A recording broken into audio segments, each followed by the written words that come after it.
Hello, this is Al Judge. Welcome to another lesson from my book, From Photos to Art with Photoshop. In this lesson, we'll be talking about HDR images. HDR stands for High Dynamic Range, and what this means is a broader range of tones than what you normally get with a digital camera or even a film camera. The human eye can see a wide range of tones and shades. If we look at an image that's partially in the sun, we can see the detail in the highlights as well as the detail in the shadows. Our eyes adjust very quickly and easily. However, a camera can't cover that entire range. It can cover, in other words, if it's properly exposed for the details that are in the shadows, the details that are in the highlights will be overexposed, and vice versa. So a solution here is to take a series of images, the exact same image, and this is normally done by setting the camera up on a tripod so that the images align when they're combined. But you take 3 different exposures. So this would be the normal exposure for this image. This is underexposed, and this is overexposed. So this image picks up the details and the shadows very well, and this image picks up the images and the detail and the highlights very well. Nothing's overexposed. And then you have the normal exposure that picks up the majority of the detail. So an HDR software will combine several different exposures to create one single image. Now, typically this is anywhere from 3 to 9 images that people combine. Some of the high-end cameras will do as many as 7 different exposures in rapid succession with one click of the shutter. My Canon camera, and as far as I know, there's no Canon camera that will do that many. That may have changed recently, but I'm not aware of it. But my Canon will only take 3 at a time in this situation. So I set my exposure, and then I tell it I want to underexpose and overexpose by a number of stops, maybe 1 stop or 2 stop, whatever. And it will shoot 3 in very rapid succession. They align very well because I'm using a tripod to do it. And then when I put these images in Photoshop, I come here to File, Automate, and Merge to HDR Pro. I add open files and just click OK. And Photoshop's going to do the rest for me. It's going to take each image and put it on a layer. And then it's going to combine those layers to a single image. Okay, so now we can see the entire screen. So here again, there's our normal exposure. We're overexposed by 1.64 stops. We're underexposed by 2 stops. We come over here, we have a number of presets.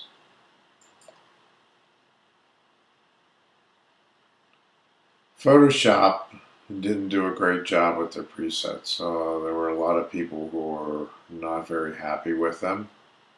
You can go through some of these and try them out, but Scott Kelby is president and founder of Photoshop Users Magazine,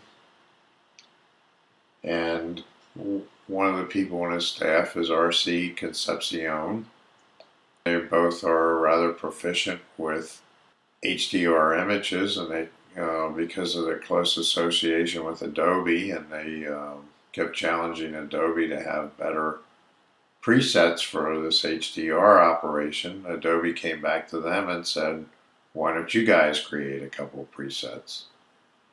So you'll see in here, there's RC5, which was created by RC Concepcion, and City Twilight is also one of his. And then Scott Kelby created Scott 5. And in general, Scott 5 is a pretty good place to start. So instead of leaving the default, click on Scott 5 and you'll see it change, and it's combined those images together. It does a pretty good job. Now, one thing you might want to do is to start off with a 32-bit image. You can't do a whole lot with it just as it is. You're going to have to do what's called map or toning map in Camera Raw. But this is a great file to save because it's going to have all the image data in the one file. Okay, we have our 32-bit image. We're going to click on Tone and ACR.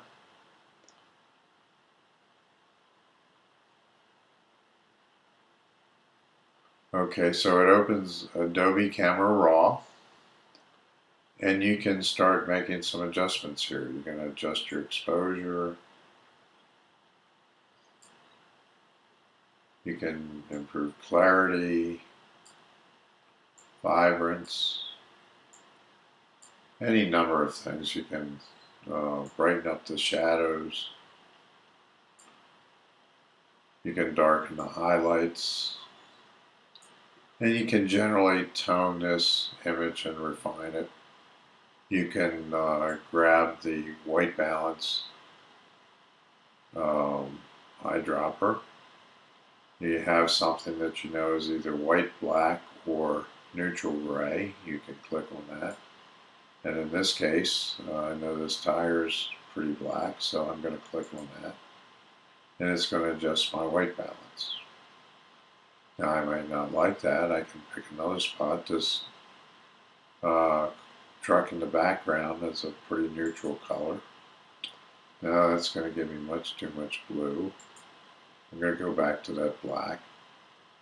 So anyway, it's adjusting my white balance. I have some white here on the license plate.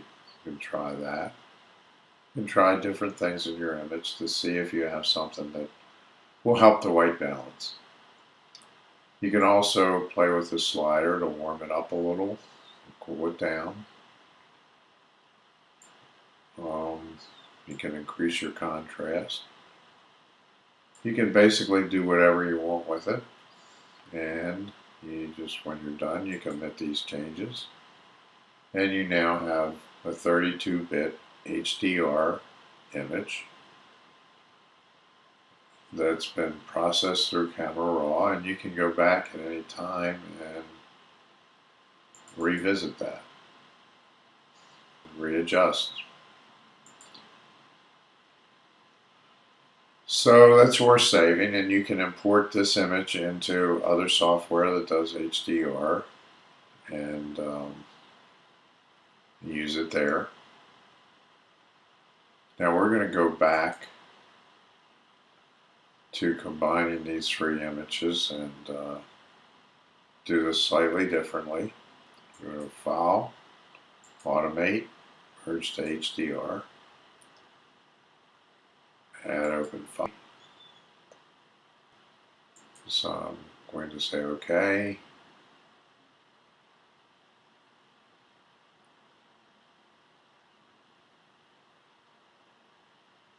And it's going to take me back to where we were a few minutes ago. But this time I'm going to choose 16-bit, so I can make some adjustments here. I can change the radius, and you'll see some things happening there as you do that. You watch your image. I can change the strength of the effect. You can come down here and what it's called tone and detail. Gamma is going to be your midtones, and we can affect them. I want to brighten them up a bit. Exposure is going to be your overall exposure. And you can play around with that until you get it just the way you want it. And detail is going to make a dramatic difference here. You'll see it very quickly. And you'll have to decide how much of this effect you want to have. Okay, you can also play around with your shadows.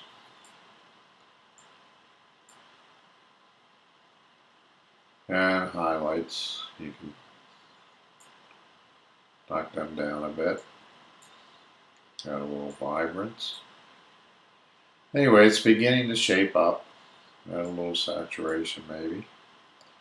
But if you'll notice, we can see the detail on this tire very well. We can see the detail here. Whereas in each of these individual images, we couldn't see it that well in any one image. So I'm just going to say OK now. And it will show me my combined image. And now I can take this and I can process it like I would any other image, using my adjustment layers and refining it, whatever else I want to do with it. So here again, I think particularly you can see how much detail on this tire you can see that we couldn't see in the earlier images. This is the normal exposure. And you can see this rather dark there, where this is the new HDR image. So this was our short lesson on HDR. I hope it was beneficial, and we'll see you in the next lesson.